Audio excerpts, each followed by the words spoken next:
మహాగణాధిపతయే నమః. ఓం గురుభ్యో నమః. ఓం శ్రీమాత్రే నమః.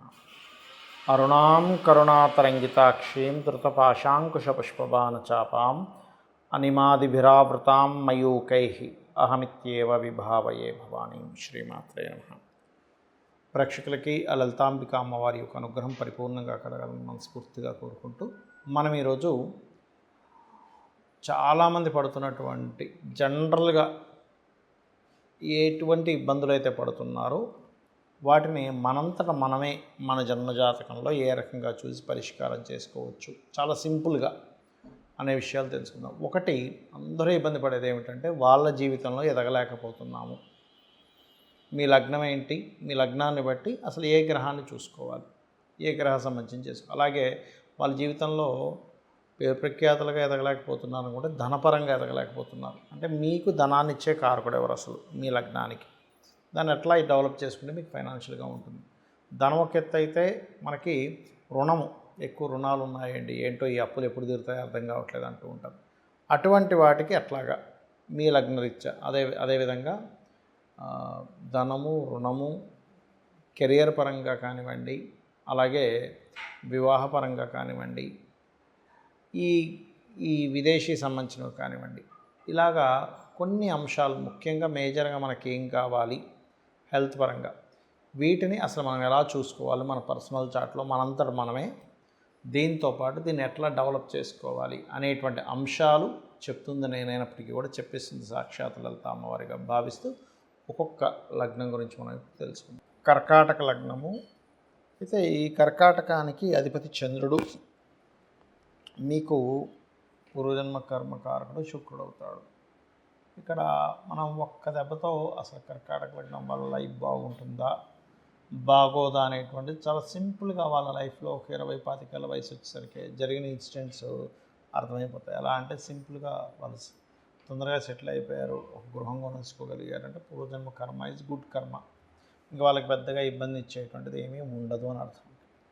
అయితే ఈ లగ్నాధిపతి చంద్రుడు గనక పాడైతే మానసికంగా ఎక్కువ స్ట్రెస్ అవుతూ ఉంటారు కర్కాటకం వారు. అంటే మీరు ఎక్కువగా స్ట్రెస్ అవుతున్నారు కర్కాటక లగ్నంలో పుట్టారు అంటే మీరు అర్థం చేసుకోవాల్సిన అంశం ఏమిటి అంటే మూన్ ఎక్కడో స్పాయిల్ అయ్యాడు అనే విషయాన్ని మీరు గమనించి దానికి సంబంధించిన రెమెడీ చేసుకుంటుంటారు. అంతేగాని ఎంతసేపు కాలసర్ప దోషం ఉందండి, ఏలినాటి పట్టిందండి అని ఇది కాదు. ఇది ప్రధానంగా చూసుకోవాల్సినటువంటి అంశము. ఇక మీకు ధనాన్ని ఇచ్చే కారకుడు సన్ అవుతాడు. సన్ అయినప్పుడు జనరల్గా ఏంటంటే ఎక్కడో మీకు government related touch, medical related, government related ఇలాంటి కనెక్టివిటీ ఖచ్చితంగా ఉంటుంది, అందులో ఎటువంటి సందేహం లేదు. అలాగే మరొక విషయం ఏంటంటే దీంతోపాటు ఈ కారకుడు ఎవరైతే ఉన్నారో ఈ కర్కాటకానికి అధిపతి, ఈ అధిపతి క్షీణచంద్రుడు అయ్యాడా పూర్ణచంద్రుడు అయ్యాడా దాని మీద కూడా ఉంటుంది. అలాగే ధనాధిపతి అయినటువంటి రవి కనుక బాగుంటే గవర్నమెంట్ ద్వారా, మెడికల్ ద్వారా అద్భుతమైన స్టేజ్కి వెళ్తారు. గుర్తుపెట్టుకోండి. ఎందుకు చెప్తున్నానంటే ఈ మాట, చాలామంది చూడండి మెడికల్ రంగాల్లో ఉంటారు కానీ వాళ్ళకంత ఎదుగుదల ఉండదు, ఏదో క్లినిక్ పెట్టుకుంటారు, పెద్దగా ముందుకు వెళ్ళలేకపోతుంటారు. లేకపోతే ఆరోగ్యానికి సంబంధించింది, అంటే మెడికల్ అంటే ఎంతసేపు మెడికల్ షాపు హాస్పిటల్లో పెట్టుకోవాలని కాదు, ఆరోగ్య సంబంధించిన వాటి మూలంగా తన యోగం ఇన్బిల్ట్గా ఉంది. అయితే దాని తర్వాత అది వెళ్ళి ఏ గ్రహాలతో కలిసింది, అది దాని స్ట్రెంత్ ఎంత, వీక్గా ఎంత ఉందని చూసేదాన్ని బట్టి నీకు దాని కారకత్వాలు మారుతూ ఉంటాయి. ఒక్కోసారి రాజకీయంగా వెళ్ళి ధనం సంపాదిస్తే, ఇంకొంతమంది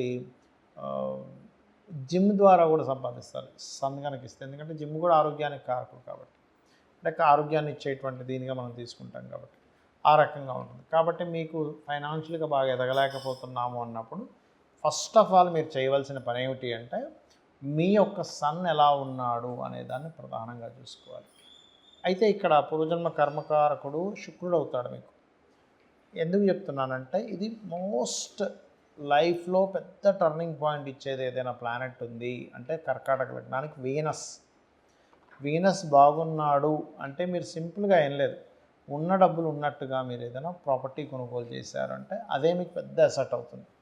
అంటే ఎలా అంటే ఇప్పుడు మనం చూడండి, ఒక వ్యక్తి నార్మల్గా ఒక 30-40 వేలు, 20 వేలు ఎంతో సంపాదిస్తున్న వ్యక్తి ప్రతి నెల అతను జీవితంలో 1 కోటి రూపాయలు సంపాదించాలనుకోండి, అమ్మో అసలు ప్రతి నెల నేను ఎంత సేవ్ చేయాలి, ఒక 5,000 సేవ్ చేయగలనా, 10,000 సేవ్ చేయగలనా, సంవత్సరానికి వచ్చేసరికి 1,00,000 వచ్చేమో. ₹1,00,00,000 అంటే ఆల్మోస్ట్ నా జీవితంలో ఎప్పటికి నేను ₹1,00,00,000 సంపాదించాలనుకుంటాడు. కానీ ఇలా కర్కాటక లగ్నంలో పుట్టి 4th lord and 11th lord అయిన వీనస్ కనుక బాగున్నాడా, మీరు చేయవలసిన మొట్టమొదటి పని ఏమిటంటే భూమి కొనుగోలు చేయడం. దాంతో మార్స్ కూడా బాగున్నాడంటే మీ పని మీరు చేసుకుంటూ ఉండగా ఈ భూమే మీకు కోట్లు సంపాదించి పెడుతుంది. గుర్తుపెట్టుకోండి. మనం వింటూ ఉంటాం, అప్పట్లో ఏముందండి ₹1000 గజంలా దొరికింది, అమ్మ ఇప్పుడు అక్కడ 60,000 అయిపోయింది గజం అంటూ ఉంటాం. అంటే ఏంటి 60 టైమ్స్ పెరిగిపోయింది. అంటే ఉదాహరణకు ఒక 2 లక్షలు పెట్టి కొన్నాడంటే ఈజీగా 1,20,00,000 అయిపోతుంది. సో నేను అనేది ఏంటంటే మీరు కర్కాటక లగ్నం వారు న్యాచురల్ 4th లగ్న కాబట్టి మీ పూర్వజన్మ కర్మను అందించే ప్లానెట్ వీనస్ అయ్యాడు కాబట్టి బాగున్నాడా కొనండి, బాగోలేదా వాడి జోలికి కూడా వెళ్ళకండి మీ జీవిత భాగస్వామి పేరు మీద.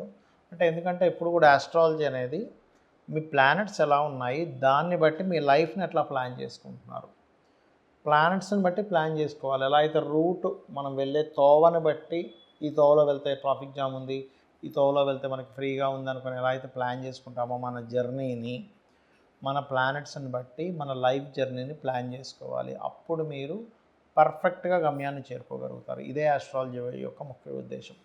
అలాగే ఇక్కడ కొంచెం ఏమవుతుందంటే 7th and 8th లార్డ్షిప్ సాటర్న్కి రావడం వల్ల జీవిత భాగస్వామి కూడా ఏదైనా జాబ్ చేయడము ఇట్లాంటి ఆపర్చునిటీస్ ఇస్తుంటుంది. కానీ కొంచెం ఎక్కడో శని అయినందుకు చంద్రుడైనందుకు కొంచెం ఈ మ్యాచ్ అయ్యే విషయంలో కొంత ఇబ్బందిస్తూ ఉంటుంది. బట్ మీకు నక్షత్రాధిపతులు మ్యాచ్ అయ్యారు అండ్ శుక్రకుజుల అట్రాక్షన్ జోన్స్ మ్యాచ్ అయ్యారంటే దట్ ఈస్ డిఫరెంట్ థింగ్. అయితే ఇక్కడ ఏంటంటే కొంచెం సాటర్న్ అయినందుకు ఈ పార్ట్నర్స్ ద్వారా కొంతవరకు ఫైనాన్షియల్ సపోర్ట్ కూడా వస్తుంది. కానీ మీకు కెరియర్ పరంగా ఎదగలేకపోతున్నాము అంటే ఫస్ట్ మీరు తెలుసుకోవాల్సింది మార్స్ యొక్క స్ట్రెంగ్త్ ఎలా ఉందో చూసుకోవాలి. కుజుడు చాలా స్ట్రాంగ్గా ఉన్నాడు అంటే అక్కడ మీకు ఏంటంటే సంతానం ఈజీగా అవుతుంది, కెరియర్ పరంగా అద్భుతంగా వెళ్ళిపోతారు.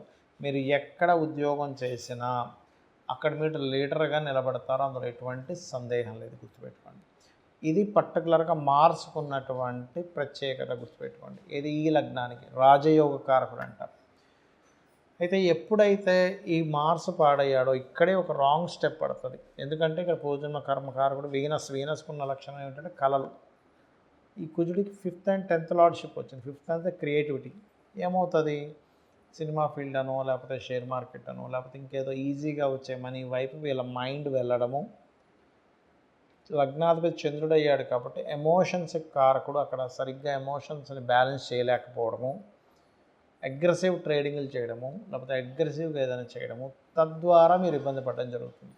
సో ఈ ప్యాటర్న్ మీరు అర్థం చేసుకోవాలి. ఓకే, నా లైఫ్ స్టైల్, నా యొక్క జన్మజాతకంలో ఉన్నటువంటి ప్లానెట్స్ ఈ రకంగా ఉన్నాయి కాబట్టి నేను ఈ జాగ్రత్త తీసుకోవాలి. ఎలా అంటే ఇప్పుడు చూడండి, ఒక కొండ చర్యల దగ్గర కొన్ని రోడ్స్ ఉంటాయి, ఇలా జాగ్రత్తగా డ్రైవ్ చేస్తాం. ఎందుకంటే అక్కడ జాగ్రత్తగా డ్రైవ్ చేస్తాం, ఫాస్ట్గా ఎందుకు వెళ్ళామంటే పడిపోతాం. సో మన ప్లానెట్స్ ఏం చెప్తున్నాయనేది తెలుసుకోండి ఫస్ట్. ఈ ప్లానెట్ అసలు ఏం చెప్తుంది, ఏ కర్మని నువ్వు పట్టుకోవాలి, ఏ కర్మ వదిలిపెట్టాలో తెలుసుకోవాలి. అంటే ఓకే బాగున్నది ఫైన్, ఇల్లు కొనుక్కున్నా, గృహం కొనుక్కున్నా, షేర్ మార్కెట్లోకి వెళ్ళినా అద్భుతంగా ఉంటుంది కెరియర్లోని.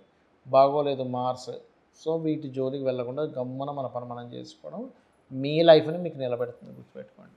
So marks is most important మీ కెరియర్కి. ఎలా అయితే ఫైనాన్స్కి సన్ అని చెప్పానో, మనిషి యొక్క స్థిరత్వానికి మూన్ అని చెప్పాను. So this is the main కారక ప్లానెట్. అలాగే ఇక్కడ ఈ కర్కాటక లగ్నానికి ఏంటంటే ప్రధానంగా మీకు ఏదైనా విదేశాలకు వెళ్ళాలి అని అనుకుంటే సిబ్లింగ్ యొక్క సహకారం ఉంటుంది.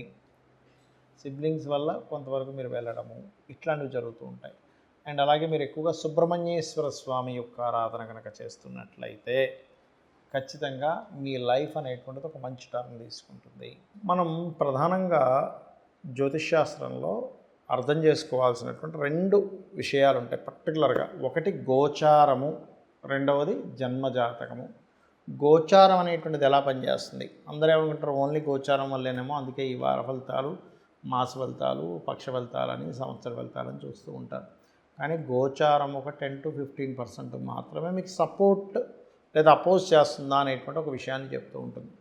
కానీ మీ పర్సనల్ చార్ట్ ఏం చేస్తుందంటే మీరు పూర్వజన్మల్లో చేసినటువంటి పుణ్యాన్ని, పూర్వజన్మలో తెలుసో తెలియకో చేసినటువంటి కొన్ని బ్యాడ్ కర్మాస్ని రిజల్ట్ ఇస్తూ ఉంటుంది. అయితే ఇక్కడ ఒక చిన్న విషయం ఏంటంటే, చాలామంది ఏమనుకుంటారంటే, ఇగో నన్ను దేవుడు పరీక్షిస్తున్నాడు, అసలు ఇవ్వట్లేదు, భగవంతుడు ఇవ్వట్లేదు, భగవంతుడు ఇన్ని కష్టాలు పెడుతున్నాడు అనమాట. అస్సలు భగవంతుడికి మీరు స్వయంగా చేసే కర్మకి సంబంధం లేదు. ఎలా అంటే, ఒక హెడ్ మాస్టర్ ఉన్నాడు ఒక కాలేజ్కి. ఆ కాలేజీలో ఉండేటువంటి హెడ్ మాస్టరు మీరు రాసే ఎగ్జామ్కి సంబంధం లేదు. ఆయన మీరు రాసే ఎగ్జామ్ వల్ల మీకు మార్క్స్ వస్తాయి. ఎలా అయితే ఎగ్జామ్ రాసామో, ఎలా అయితే పార్టిసిపేట్ చేసామో, ఒక రన్నింగ్ రేస్ ఉంటుంది, పరిగెట్టేవాడు దాన్ని బట్టి వాడు గెలుస్తాడు. అంతేగాని అక్కడ చూసేవాడు లేకపోతే ఆ స్కూల్ హెడ్ మాస్టర్ మిమ్మల్ని ఏమి పరిగెట్టినప్పుడు ఆపడు కదా. సో ఏంటంటే, ఇక్కడ మన కర్మలే ఈ రూపంలో వస్తున్నాయి అనే విషయాన్ని ఫస్ట్ గుర్తుపెట్టుకోవాలి.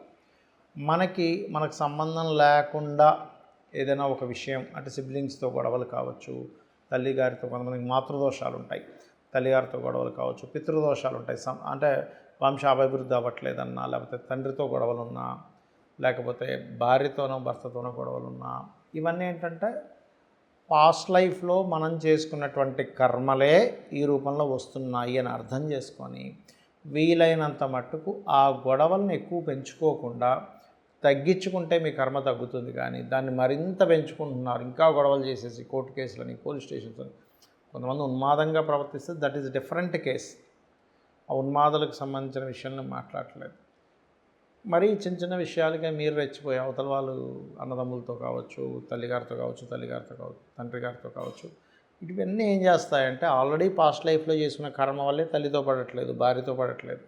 ఇక్కడ మళ్ళీ తీసుకొచ్చేసి మరలా మీరు దాన్ని పెంచుకుంటుంటే కొన్ని వందల జన్మలు మీరు మళ్ళీ ఎత్తుతూ ఆ కర్మలను అనుభవిస్తూ, ఏమిట్రా నా కర్మ అని అనుకుంటూ, తెలియని అజ్ఞానంలో దేవుడు ఎందుకు ఇలా చేస్తున్నాడు అని అనుకుంటాం. కానీ భగవంతుడు కేవలం మీ కర్మకి ఫలితం ఇచ్చే ప్రదాత మాత్రమే. కానీ మీ కర్మకి ఆయన ఎక్కడ కూడా అడ్డుపడ్డం కానీ, ఇప్పుడు మీకు మంచి కర్మ ఉంది, బాగా డబ్బులు వస్తున్నాయి, ఆయన వచ్చేమో అడ్డుపడ్డు, ఎవరు కూడా మిమ్మల్ని ఆపలేరు. కానీ ఇక్కడ మనం అర్థం చేసుకోవాల్సింది ఏంటంటే, ఫైన్, నేను పాస్ట్ లైఫ్లో చేసిన కర్మ ఇది కాబట్టి ఇలా అనుభవిస్తున్నాను కాబట్టి మొట్టమొదటిగా భగవంతుని పాదాలు పట్టుకొని, నేను పూర్వజన్మలో ఏదో తప్పు చేసి ఉంటాను, అందుకే నాకు హెల్త్ ఇష్యూ వచ్చింది, లేకపోతే అందుకే నాకు ఈ అన్నదమ్ములతో పడట్లేదు, అందుకే నేను సంపాదించలేకపోతున్నాను, సరైన భార్య భర్త రాలేదు, లేదా వివాహం అవ్వట్లేదు అని మనం అర్థం చేసుకోవాలి. చాలామంది పొద్దున కూడా నేను ఒక జాతకం మాట్లాడినప్పుడు అతను ఏమన్నాడంటే, మీకు మంచి తల్లిదండ్రులు ఉన్నారండి, చాలా లవింగ్ అండ్ ఎఫెక్షన్, అంటే అందుకే సార్ దేవుడు తొందరగా పట్టుకెళ్ళిపోయాడు అన్నాడు. అసలు అది సంబంధం లేదు. ఎందుకంటే దేవుడు ఎందుకు పట్టుకెళ్ళిపోతారంటే, అంత శాడిస్ట్ కాదు కదా. వాళ్ళు ఎవరైతే జన్మ ఎత్తారో, వాళ్ళు జన్మనెత్తినప్పుడే ఒక పర్పస్ కోసం భూమి మీదకి వస్తారు. ఒక పర్పస్ కోసం భూమి మీదకి వచ్చి ఆ పర్పస్ అయిపోగానే మరలా ఇంకో జన్మలోకి వెళ్ళిపోతుంది జీవుడు. అంతేగాని మంచిగా ఉన్న తల్లిదండ్రులని దేవుడు పట్టుకుపోవడం, అస్సలు బాలిన తల్లిదండ్రులని దేవుడు కావాలని ఉంచడం, అలాంటి స్క్రీన్ ప్లే ఏమి చేస్తూ కూర్చోడు ఆయన. అది ఒక పర్పస్ ముందే మనం కోరుకుంటాం. లేకపోతే వాళ్ళ కర్మలను బట్టి ఇంతకాలం మనకి యోగం ఉంటుంది, లేకపోతే వీళ్ళిద్దరి మధ్యని, తల్లిదండ్రుల మధ్యన కావచ్చు, భార్యాభర్తల మధ్యన కావచ్చు, వీళ్ళిద్దరికీ కొంత రుణం ఉంటుంది. ఆ రుణం తీరిపోగానే వెళ్ళిపోతారు. ఇంకా ఎలా అయితే బస్సులో ప్రయాణం చేస్తున్న ఒక వ్యక్తి ఆ స్టేషన్ రాగానే ఎలా దిగిపోతాడో, ఇది కూడా అంతే అని అర్థం చేసుకోవాలి. ఇక నేను చెప్పేది ఒకటే, మీకు ఎటువంటి ఇబ్బందులు ఉన్నా లలితా సహస్రనామాలు నిత్యము పఠించండి. నిత్యము మీరు కనుక లలితా సహస్రనామాలు పఠిస్తున్నట్లయితే దానికున్న గొప్ప విషయం ఏంటంటే, అది ఎవరో రచించినవి కావు, వాటిని అపౌరుషములు అంటారు. అంటే వసిన్యాది వాగ్దేవతలు అని అమ్మవారిలో నుంచే తెల్లటి కిరణాలుగా బయటికి వచ్చి వాళ్ళు శ్రీచక్రంలో 7వ ఆవరణలో ఉంటారు.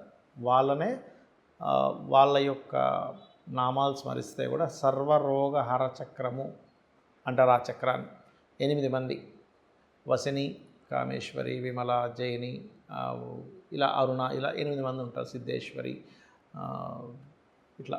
అయితే ఇక్కడ ఏంటంటే, ఈ నామాలు ఎవరైనా జపించినా, అంటే వాళ్ళ ముందు ఓము తర్వాత నమః పెట్టి ఓం వసినీదేవి అయి నమః అని అనుకోని అలా చేసిన, ముందుగా ఓం కామేశ్వరి కామేశ్వర సహిత అని అనుకోని అలాగని చేసినట్లయితే కూడా మీకు ఎటువంటి రోగాలను తగ్గుతాయి. ఒకటి. రెండవది, నిత్యము ఉదయము సాయంత్రము లలితా సహస్రనామాలు వినడం కానీ చదవడం కానీ చేయండి. మీరే చూస్తారు అప్పటి వరకు ఉన్నటువంటి లైఫ్ ఎలా ఉంది, దాని తర్వాత అమ్మవారి అనుగ్రహం ద్వారా మీ లైఫ్ ఎలా అద్భుతంగా మారింది అనేటువంటిది. శ్రీమాత్రే నమః.